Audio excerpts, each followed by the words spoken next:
は、今日はジントニックなどロングカクテルの、注ぎ方による混ざり方の違いを可視化した動画をお届けいたします。まずやはり基本のジントニックでやってみます。グラスを2つご用意いたしました。ジントニックのジン、トニックウォーター、炭酸それぞれ透明ですので、中でどのように混ざっているかというのは肉眼では分かりにくいです。ですが注ぎ方によって混ざり方が全く違うということを今お届けいたします。基本グラスに氷を3個入れます。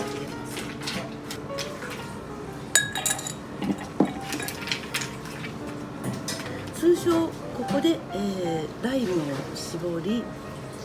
そして最後また大きめの一番大きめな氷を、塞ぐような形でグラスに入れます。こちらも同じようにいたします。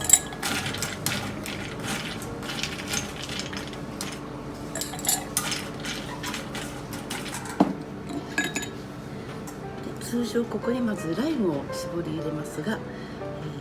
果汁というのは意外と重たいものです。ですから絞った瞬間一番下に果汁は、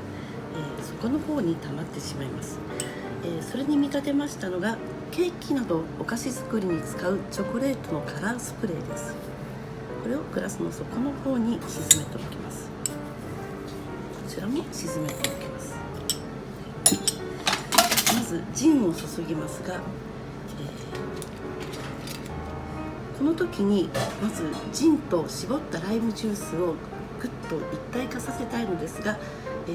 この場合氷に当てながらジンを注いでしまいますと、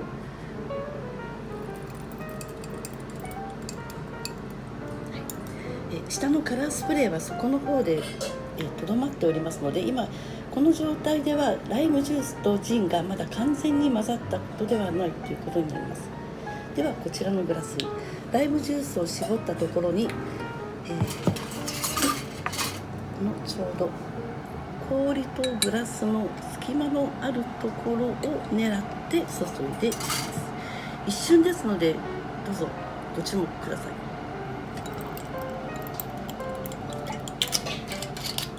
今、カラースプレーが少し動いたのがお分かりいただけましたでしょうか。そしてさらにここからです。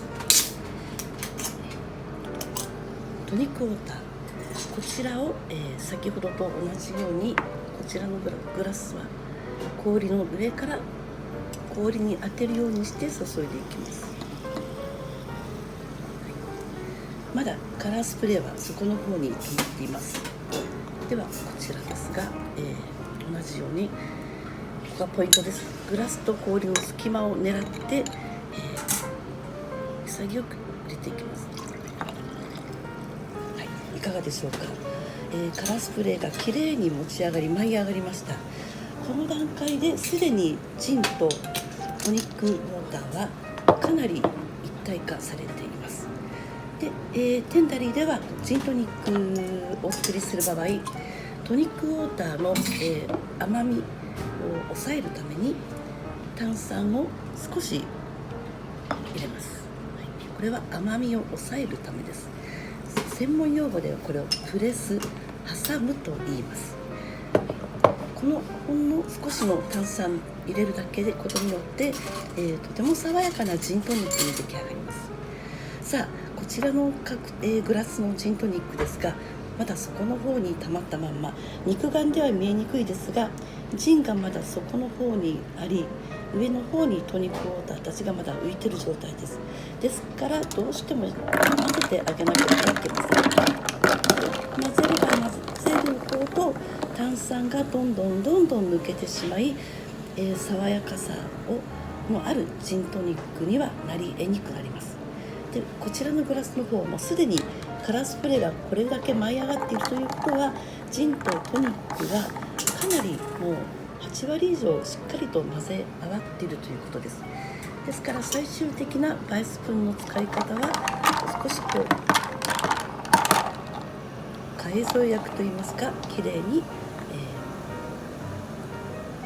手を添えるというぐらいの気持ちで、でも、ジントニックに息吹を吹き込むような気持ちでいたします。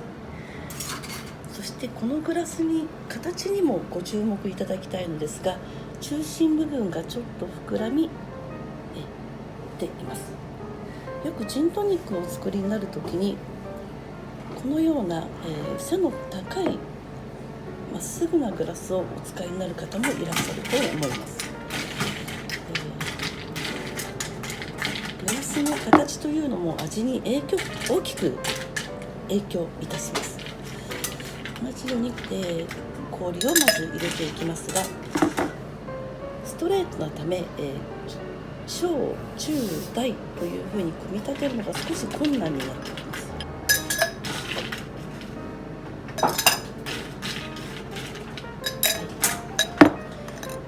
でこちらに同じようにカラースプレーを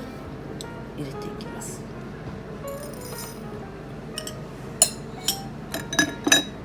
ここにまずジンを注いでいきます。先ほどのお話でグラスと氷の隙間を狙った方が混ざりやすいということはお分かりいただけたと思いますが、少し置きましたね。でここにトニックウォーターを注いでまいりますが、このグラスとこのグラスでは背の高さが違います。一番底の方まで届かせてあげたいので、相当な勢いを必要といたします。このように注げばまだ舞い上がってはくれるのですが、万が一このような背の高いグラスを使うときに氷に当てながら、トニックウォーターを注いでしまうと非常に混ざりづらいということがお分かりいただけたでしょうか。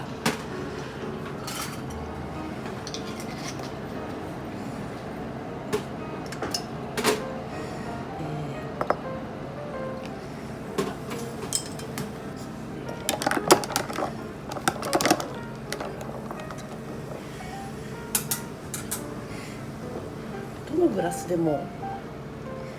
トニックウォーターを最終的に注いだ時には一番下の氷を抜けながら上がっていきます。一番下の氷の下をくぐらせたいわけです。その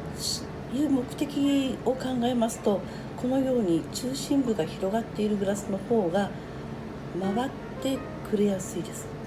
に対しましてこちらぐらいストレートで背の高いグラスになりますと、一番下まで届かせてさらに氷の下をくぐらせてトニックウォーターたちを混ぜながら注ぐということは、難しくなります。ですから私のテンダリーではこの形状のグラスを使っています。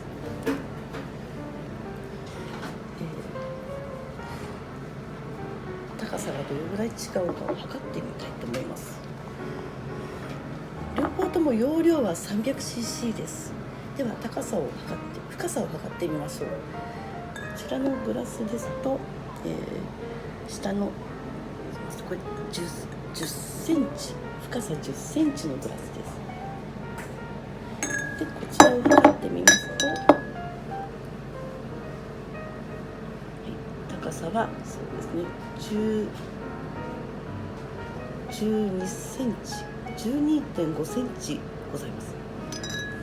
高ければ高いほど、しっかり混ぜ合わせるのは難しくなります。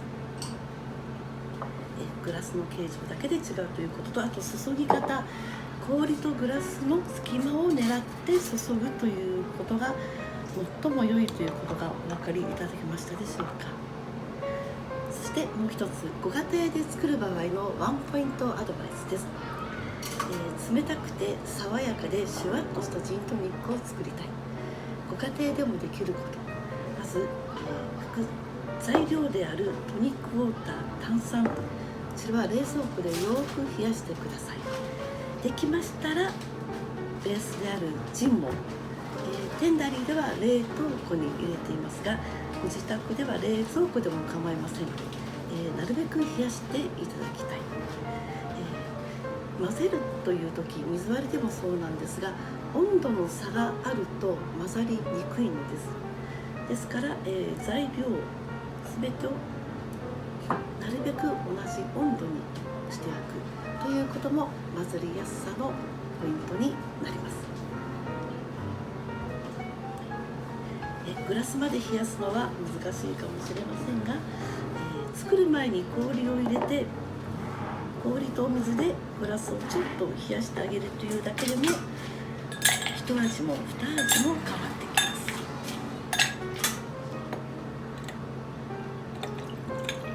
す。氷はできれば製氷機ではなく、コンビニエンスストアでスーパーで売ってるかしわり氷を使っていただけると溶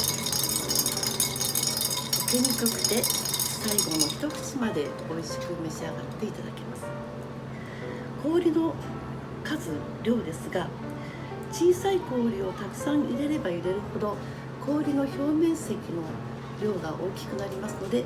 けやすくなって最終的に水っぽいジントニックに、最後飲み終わる頃には水っぽいジントニックになってしまいますが、適切な氷、300cc のグラスでしたらそれに合わせて、形状に合わせて8割の氷を大中小組み合わせ3個がよろしいと思います。ちょっと氷とお水を入れただけでこれだけ冷えてくれますので、ご自宅でも美味しいジントニックができると思います。皆さんどうぞお試しください。